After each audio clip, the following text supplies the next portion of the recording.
Assalamualaikum warahmatullahi wabarakatuh. Innal hamdalillah nahmaduhu ta'ala wa nastaghfiruh wa na'udzu billahi min syururi anfusina wa sayyiati a'malina. May yahdihillahu fala mudhillalah wa may yudlil fala hadiyalah. Asyhadu an la ilaha illallah wahdahu la syarikalah wa asyhadu anna Muhammadan abduhu wa rasuluh. Ya ayyuhalladzina amanu taqullaha haqqa tuqatih wa la tamutunna illa wa antum muslimun. Ya ayyuhan nasu taqu rabbakumul ladzi khalaqakum min nafsin wahidah wa khalaqa minha zawjaha wa batha minhuma rijalan katsiran wa nisaa'a wattaqullaha alladzi tasaaluna bihi wal arham innallaha kana 'alaikum raqiba. Ya ayyuhalladzina amanu taqullaha wa qulu qawlan sadida yuslih lakum a'malakum wa yaghfir lakum dzunubakum wa may yuti'illaha wa rasulahu faqad faza fawzan 'azima. Amma ba'd, fa inna asdaqal hadits kitabullah wa khairal hadi Muhammadin sallallahu alaihi wasallam wa syarrul umuri muhdatsatuha wa kullu muhdatsatin bid'ah wa kullu bid'atin dhalalah. Hadirin jamaah Jumat, semoga rahmati Allah Subhanahu wa taala. Kita bersyukur pada Allah Subhanahu wa taala bahwa pada hari ini kita kembali melaksanakan hari raya kita, raya pekan hari Jumat, yang merupakan hari yang terbaik yang Allah Subhanahu wa taala ciptakan buat hambanya. Dan baru saja kita telah melewati Ramadan. Semoga Ramadan tersebut senantiasa memberikan kepada kita kebaikan, bahkan Allah Subhanahu wa taala memberikan kepada kita janjinya derajat ketakwaan Allah Subhanahu wa taala. Janji Nabi SAW bagi orang-orang yang melaksanakan qiyam Ramadan atau di mana Nabi SAW mengatakan kepada kita bahwa pada malam yang kedua adalah Allah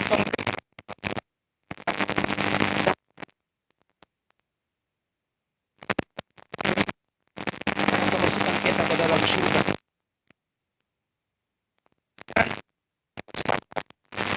Walillahi utqa minan nar wa dzalika kullu lailatin. Bagi hamba-hamba Allah Subhanahu wa taala ada orang dibebaskan dari api neraka. Dan itu senantiasa kemudian berlangsung setiap malam, sejak malam pertama sampai daripada Ramadan yang terakhir. Semoga Allah Subhanahu wa taala senantiasa memberikan nikmat kepada kita kepada semua itu. Salat Nabi sallallahu alaihi wasallam sebagai utusan Allah Subhanahu wa taala, manusia yang harus paling kita cintai dari semua apa yang ada di alam ini selain Allah Subhanahu wa taala. Karena seorang mukmin harus mencintai Nabi sallallahu alaihi wasallam. Urusan cinta harus kepada Allah Subhanahu wa taala dan kepada Nabi sallallahu alaihi wasallam, barulah kepada yang lainnya. Sebagaimana sabda beliau yang diriwayatkan Imam Bukhari dari sahabat Abu Hurairah, Nabi kita mengatakan la yu'minu ahadum hatta akuna ahabba ilaihi min walidi wa walidihi. Tidak sempurna iman seseorang hingga mencintai aku melebihi daripada cinta dia kepada bapaknya dan anak-anaknya. Demikian pula dalam hadis yang lain, Nabi kita mengatakan la yu'minu abdun hatta kuna habba ilaihi min ahlihi. Ini tidak sempurna seorang mukmin hingga dia mencintai aku melebihi daripada cinta kepada keluarganya, termasuk anaknya dan bapaknya, istrinya, harta-hartanya dan manusia secara keseluruhan. Oleh karena itu hadirin yang berbahagia, maka cinta kita kepada harus dipastikan bahwa urutan cinta kita adalah Allah dan Rasulnya. Lalu setelah itu kita menjadikan adalah sebuah harga yang mati. Kalau kemudian kita bersemboyan terhadap negeri kita, negara kesatuan Republik Indonesia kita cintai dengan cinta harga mati, maka termasuk pula adalah kita mencintai Nabi sallallahu alaihi wasallam dengan penuh kecintaan yang luar biasa. Hadirin yang berbahagia, selaku khatib saya mengatakan kepada kita semua untuk senantiasa kita bertakwa kepada Allah Subhanahu wa taala dengan melaksanakan perintah Allah Subhanahu wa taala dan meninggalkan daripada larangannya. Karena itu merupakan pakaian bagi kita, pakaian yang terbaik, bekal bagi kita, bekal yang terbaik, dan merupakan ukuran kemuliaan seseorang. Hadirin yang berbahagia, para ulama kita kemudian membuat satu kaidah tentang tanda-tanda amal itu diterima di sisi Allah Subhanahu wa taala, sebagaimana yang para ulama kita mengambil dari sabda Nabi sallallahu alaihi wasallam, dari yang diriwayatkan oleh Bukhari Muslim dari sahabat Anas bin Malik. Nabi kita mengatakan, alaikum bisidq fa inna sidqa yahdi ilal bir wa innal birra yahdi ilal jannah wa ma yazalu ar-rajul yasduqu yataharraqa as-sidq hatta yuktaba indallahi siddiqan. Nabi kita mengatakan, hendaklah kalian senantiasa berlaku jujur, karena sesungguhnya kejujuran akan membawa kita kepada kebaikan, dan sesungguhnya kebaikan akan mengantar kita masuk ke dalam surga. Dan tidaklah senantiasa seorang senantiasa jujur dan terus menjaga kejujurannya hingga dia dicatat di Allah Subhanahu wa taala sebagai seorang yang jujur. Dan sebaliknya kata Nabi sallallahu alaihi wasallam, wa yakum wal kadhib, dan berhati-hatilah kepada kedustaan. Fa inna sidqa yahdi ilal fujur, karena kedustaan itu telah membawa kita kepada sifat kemaksiatan dan yang merupakan sifat-sifat yang sifatnya negatif. Wa innal fujura ilan nar, dan sesungguhnya sifat fujur itu akan mengantar kita pada neraka Allah Subhanahu wa taala.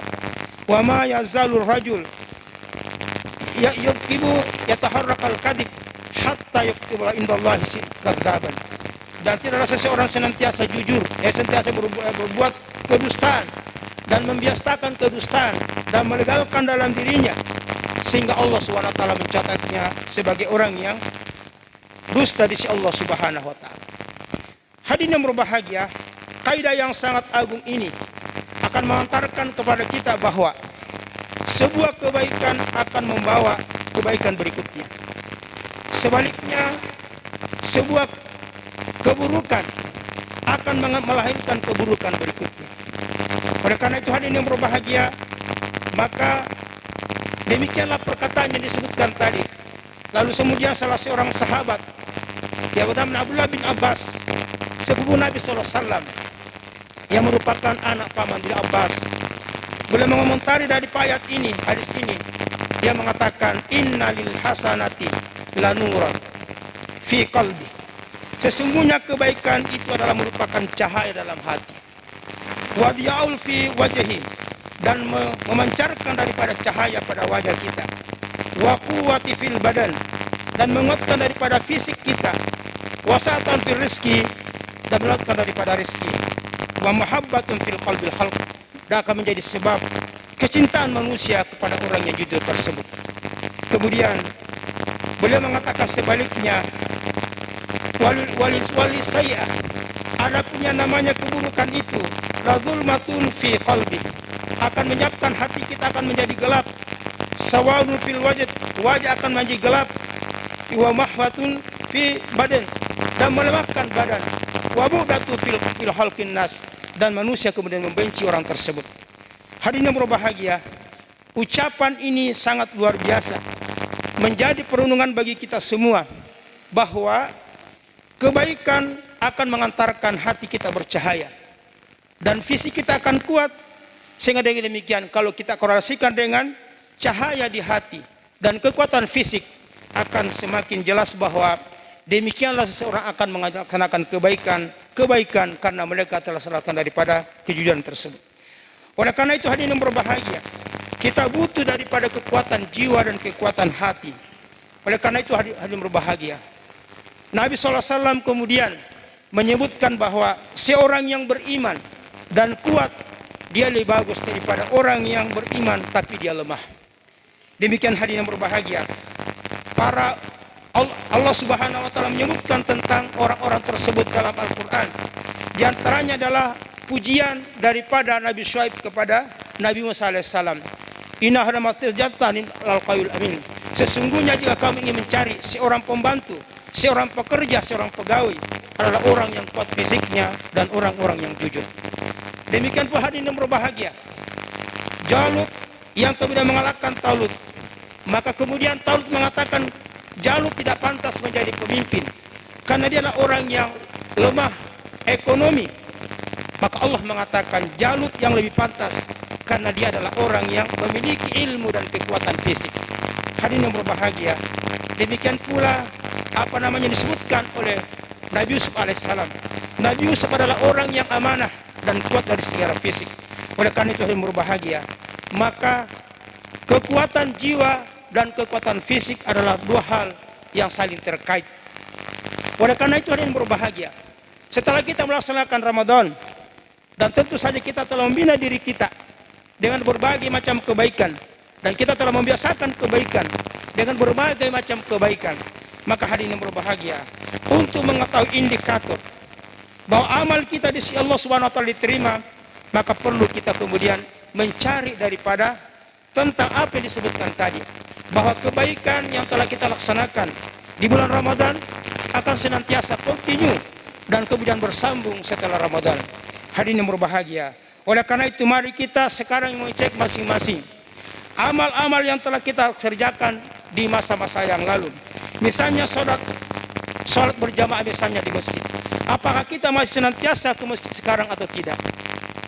Demikian pula sholat lail kita yang kita laksanakan di awal Ramadan sebagai sebuah pembiasaan, karena tentu Allah Subhanahu wa taala tahu bahwa di antara hamba-hambanya banyak yang kemudian tidak sanggup jika itu dikerjakan di lewat daripada tengah malam.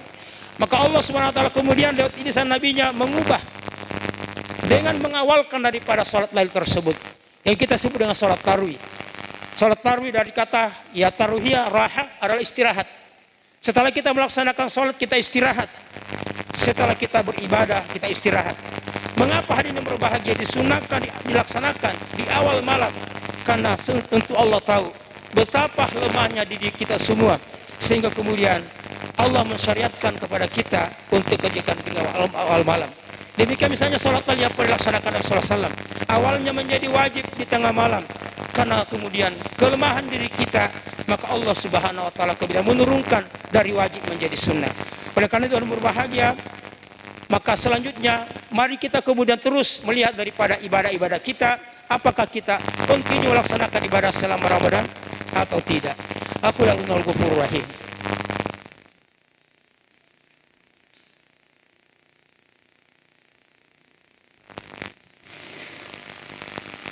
Innal hamdalillah nahmaduhu ta'ala wa nastaghfiruh wa na'udzu billahi min syururi anfusina wa sayyiati a'malina. May yahdihillahu fala mudilla lahu wa man yudlil fala hadiya lahu. Asyhadu an la ilaha illallah wahdahu la syarikalah. Asyhadu anna Muhammadan abduhu rasul amma ba'd. Hadirin yang berbahagia, kita kembali lihat bagaimana kerjaan kita bersedekah setelah di saat Ramadan. Apakah saat ini masih berjalan sedekah kita? Sudahkah kita kemudian berusaha untuk bersedekah agar kemudian kita termasuk orang-orang yang terhindar dari doa para malaikat? Malaikat berdoa mengatakan, ya Allah, hancurkanlah harta orang yang tidak bersedekah hari ini dan gantilah harta orang-orang yang bersedekah hari ini. Demikian pula hadirin berbahagia, tilawah Al-Quran kita. Apakah masih akrab Quran kita baca setiap malam atau setiap waktu seperti di awal Ramadan? Meskipun tentu volume dan itikat yang berbeda, akan tetapi kita katakan bahwa sudahkah kita masih menjalankan daripada hal tersebut? Kalau tidak, akan menjadi sebuah rutinitas bagi kita. Puasa pergi, demikian pula amal-amal itu pergi pula, yang menunjukkan bahwa amal kita bahagia. Sifat-sifat buruk kita yang kemudian apakah masih kita sering emosi, yang sebagaimana diajarkan oleh puasa kita. Jika kita kemudian ditantang, maka Nabi mengatakan kepada orang yang menantang kita, ini shaimun, saya sedang berpuasa dan saya tidak melayani Anda. Sudahkah kita semua itu terjadi itu, atau kita lebih ganas daripada itu? Hadirin yang berbahagia, sudah kita menjaga lisan kita? Sudahkah kita kemudian menjaga kezaliman, baik secara administrasi maupun menggunakan kekuatan dan seterusnya? Hadirin yang berbahagia, berhentilah kita dari money laundry sebagai sebuah bentuk kejujuran kepada Allah Subhanahu wa taala, atau kita melaksanakan kezaliman secara administrasi kepada orang-orang yang kemudian kita ada di bawah kita. Semua hadirin yang berbahagia, menjadi sebuah renungan bagi kita, bahwa pertanda bahwa ibadah kita Ramadan yang telah begitu membawa manfaat yang begitu banyak, telah menjadi simbol-simbol daripada kebaikan, maka itu masih bisa berjalan. Ketahuilah bahwa jika itu terjadi, maka ketahuilah bahwa kabar gembira bagi kita, Allah Subhanahu wa taala kemudian sudah kemungkinan mengampuni dosa kita. Hadirin yang berbahagia, kemudian selanjutnya bagaimana kita terus menjaga daripada sifat ini, dan kemudian bagaimana berusaha untuk memahami tentang ibadah tersebut, bahwa hidup kita semata-mata untuk beribadah kepada Allah Subhanahu wa taala. Allah mengatakan dalam Al-Qur'an, "Wa ma khalaqtul jinna wal insa illa liya'budun." Tidaklah aku ciptakan jin dan manusia kecuali untuk beribadah kepadaku. Oleh karena itu berbahagia, ini judul yang sangat besar yang menjadi kerangka kita dalam bekerja.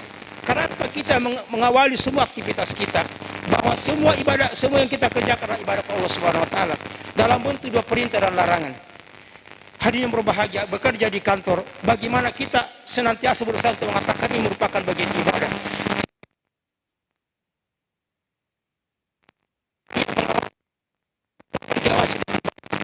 Kemudian kita mengantarkan bahwa kerja yang itu bahagia, makna ibadah yang secara luas, yang bukan hanya pada ibadah ritual, ibadah mana saja, merupakan amalan yang sangat luar biasa. Bahkan hadirin yang berbahagia, muamalah itu adalah pahalanya sangat besar. Insya Allah melebihi daripada amal-amal ibadah kita secara fardhu. Karena kenapa? Dia akan berdampak pada banyak orang. Oleh karena itu berbahagia juga, di sini juga menunjukkan bahwa seseorang tidak boleh diangkat menjadi pemimpin kalau tidak kapabel. Karena jika dia kemudian soleh tapi dia tidak kapabel, maka jika dia soleh maka untuk dirinya sendiri. Tetapi ketika dia tidak kapabel, tidak memiliki kemampuan yang menjadi pemimpin, akan berdampak kepada semua orang. Sehingga ini berbahagia, kalau ulama kita kemudian memberikan kaidah, kalau ada dua pilihan, satu orang yang soleh tetapi dia tidak kapabel, dan ada orang yang kurang soleh tapi kapabel, maka yang dipilih orang yang kurang kapabel meskipun kurang soleh. Karena ketika perbuatannya itu adalah dalam dirinya, maka untuk dirinya sendiri. Tetapi kalau kemudian dia tidak mampu dalam melaksanakan tugas, berdampak kepada banyak orang. Oleh karena berbahagia, demikianlah para ulama kita memberikan kaidah yang luar biasa dalam kehidupan kita. Termasuk tadi bahwa kebaikan akan mengantar daripada kebaikan berikutnya, dan keburukan akan memanggil daripada keburukan berikutnya. Kemudian mari kita kemudian berdoa kepada Allah Subhanahu wa taala sebagai bagian daripada khutbah Jumat kita. Semoga Allah Subhanahu wa taala memberikan taufik kepada kita semua. Allahumma salli ala Muhammad wa ala ali Muhammad kama shallaita ala Ibrahim wa ala innaka Hamidum Majid, wa barik ala Muhammad wa ala ali Muhammad kama barakta ala Ibrahim. Allahumma muslimin wal muslimat wal mu'minin wal mu'minat. Allahumma harinal haqqa haqqan warzuqna ittiba'ah wa arinal batila wasnatinaba. Rabbana zalamna anfusana wa la tarhamna wa kunna minal khasirin.